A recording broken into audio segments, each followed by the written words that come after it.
Assalamualaikum warahmatullahi wabarakatuh. Waalaikumsalam warahmatullahi wabarakatuh. Alhamdulillahirabbil alamin wassalatu wassalamu ala asyrofil anbiya'i wal mursalin wa ala alihi wa sahbihi ajmain. Gimana kabarnya Bu hari ini? Alhamdulillah sehat. Alhamdulillah. Hari ini ibu-ibu kita akan belajar tentang jamban sehat. Nah, ibu-ibu masih ingat sebelum kita memulai jamban sehat ini belajar tentang jamban sehat, materi kita yang sebelumnya masih ingat Ibu? Ayo. Mengelola keuangan. Tentang mengelola keuangan, tentang pentingnya gizi ibu hamil. Nah, baiklah kita akan lanjutkan tentang jamban sehat ini Ibu.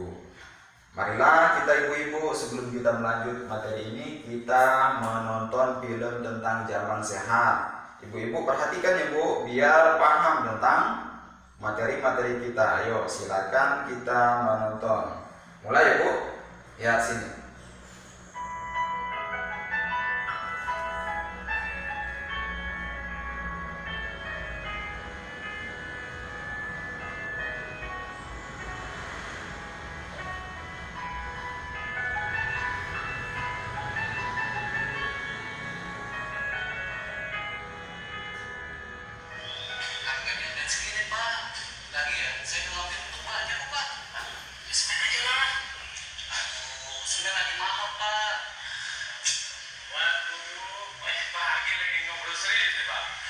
Serius dong Pak, saya ini mau buat jamban rumah Pak.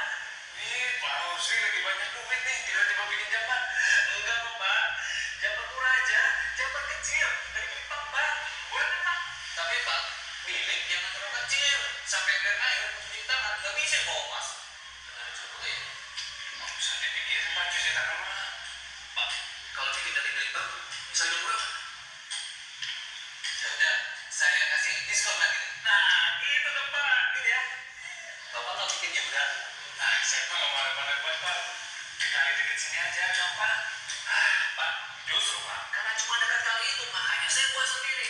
Dulu ya, waktu istri saya lagi hamil, sering malam-malam saya anterin saya ke kali. Aduh, rasanya gampang aja Pak.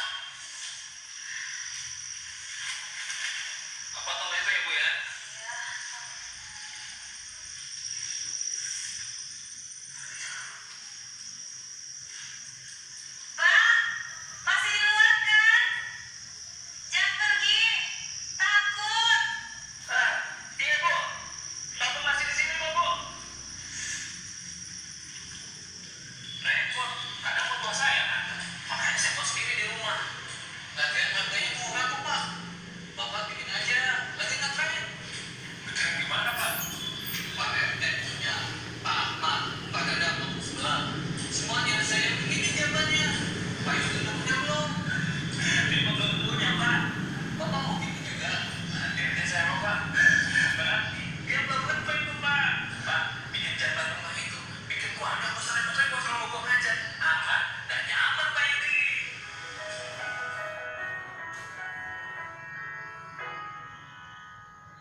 Sudah nonton ini Bu? Sudah.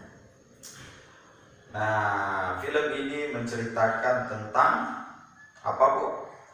Tentang jamban sehat. Tentang jamban sehat. Ada bapak-bapak bercerita tentang membuat jamban sehat itu tidak perlu harus pakai yang mahal-mahal.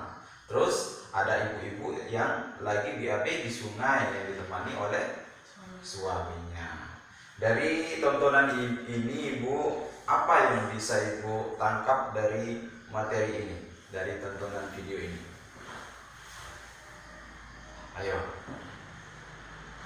Lingkungan sehat. Lingkungan sehat. Ada lagi?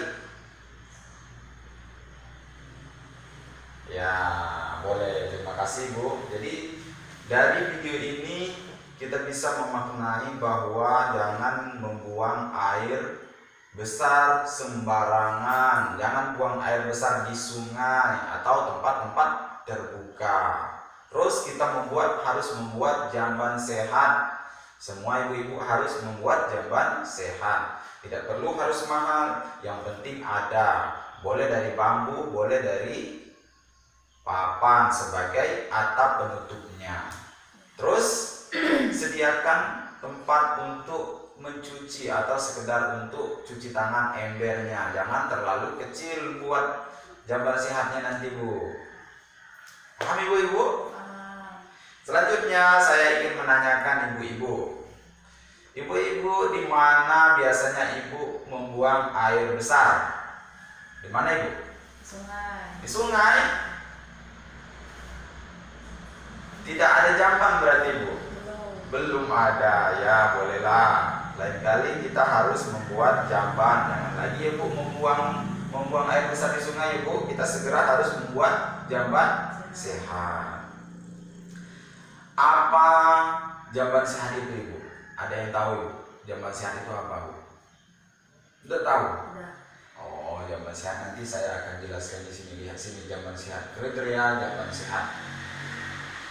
Nah, ini ada manfaatnya, ada kriterianya. Coba kita lihat sini. Ini ada gambar jamban. Ini pembuangannya, tempat septic tanknya jauh dari jamban dengan air sumurnya. Ya, kriteria jamban sehat. Yang pertama, tidak mencemari sumber air bersih. Paling sedikit berjarak 10 meter. Jadi jangan terlalu dekat antara jamban septic tanknya dengan sumur untuk kita minum, untuk kita mandi. Jangan terlalu dekat. Minimal 10 meter. Kalau lebih dari itu tidak, itu lebih bagus. Terus tersedia air bersih. Nah, di dalam WC atau jamban itu harus ada air bersih. Tersedia kloset yang bersih. Nah, pakai kloset yang bersih. Tidak bau dan nyaman digunakan. Nah, ini yang penting, tidak bau. Berarti harus bersih juga ini. Tersedia tempat cuci tangan yang memadai. Nah, inilah tadi harus ada tempat penampungan air sekedar untuk cuci-cuci ya. Tetap kering. Tetap kering itu artinya airnya tidak tergenang di dalam tempat jamban sehat. Ada tempat saluran air pembuangannya. Selanjutnya, memiliki ventilasi dan pencegahan pencahayaan yang cukup. Nah, ini yang penting nih, memiliki ventilasi berarti biar udara keluar masuk, tidak bau. Pencahayaan yang cukup, jadi biar terang dan tetap kering. Paham Ibu kriteria ini? Paham. Jadi Ibu yang tidak ada WC tadi, kalau nak buat WC atau jamban sehat, nah perhatikan kriteria ini tadi. Nah, ini Bu, pesan untuk menjaga kesehatan PHBS dengan perilaku hidup bersih dan sehat, keluarga menjadi tidak mudah sakit, anak tumbuh sehat dan cerdas. Nah, lihat sini. Cuci tangan dengan menggunakan air bersih yang mengalir dan sabun. Jadi cuci tangan itu pakai air yang mengalir, pakai keran, pakai cuci tangan. Terus menjaga kualitas sumber air yang akan digunakan untuk air minum. Jangan sampai air untuk minum kita itu kotor dan tidak sehat. Nah, dengan cara menjaga tadi, seperti tadi kita tutup air sumurnya dan jaraknya antara tempat septic tank itu minimal 10 meter. Buanglah sampah pada tempatnya. Nah, ini penting nih, jangan sampai membuang sampah sembarangan. Biasakan buang air besar di jamban sehat. Nah, Ibu tadi tidak ada jamban. Jadi nanti biasakan kita membuang air besar di jamban sehat. Buatlah jamban keluarga. Tidak perlu harus mahal Ibu. Yang penting harus ada dulu jamban. Boleh dari kayu penutupnya, boleh dari bambu.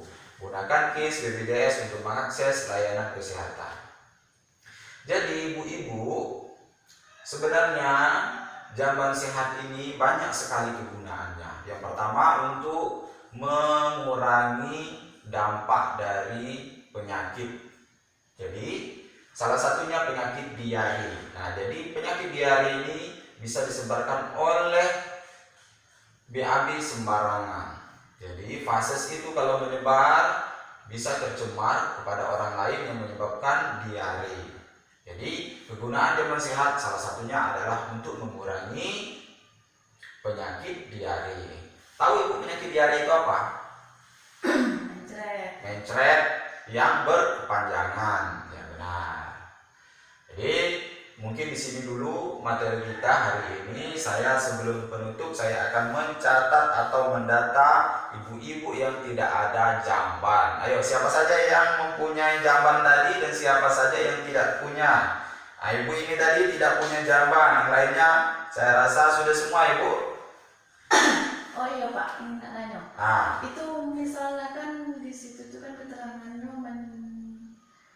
harus jaraknya 10 meter. Kalau kan sedangkan kita kan punya tanah kan cuma misal kaplingan kan kecil itu. Jaraknya cak mana itu Pak sudah ngatasi no? Kita jaraknya. punya rumah kan ukuran kaplingan kan cuma 10 kali 10 kan. Nah, sedangkan itu jaraknya dari misal dari sumur harus 10 meter.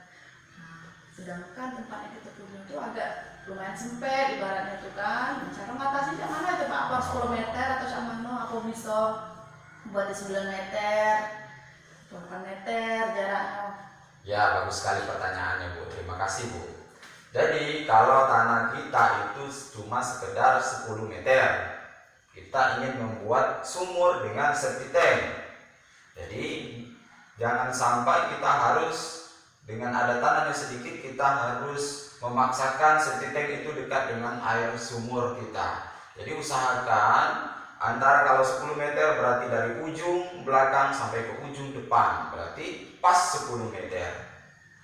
Ya Bu, paham? Mentok berarti ya? Berarti mentok kita buat tempat septic tanknya. Atau kalau memang tidak tahu benar, tidak bisa benar jarak 10 meter, kita melihat dengan kemiringan tanah.